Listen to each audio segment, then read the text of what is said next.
महाशिवरात्रि पूर्व नागावली नदी में शिवलिंग। रायगड़ा जिला कोलोनरा ब्लॉक पाइकपड़ा तथा मुकुंदपुर शासन निकटस्थ नागावली नदी में आज एक शिवलिंग भासुवर स्थानीय लोके देखा पाई।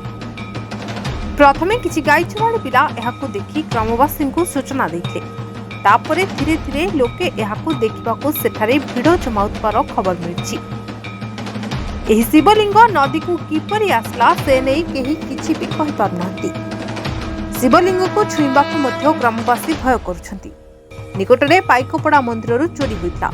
सेही समय दुर्बृत्त माने शिवलिंग को नै पानी रे फिंगी देथिबा संदेह करा जायछि। नदीर पानी कमिबा परे एबे शिवलिंग देखा जाउछि। तेबे एनै पुलिस प्रशासन किंबा जिला प्रशासन निकटरे कोनोसी खबर नाही। रायगड़ारू धरणीधर पटनायक को रिपोर्ट द न्यूज टुडे।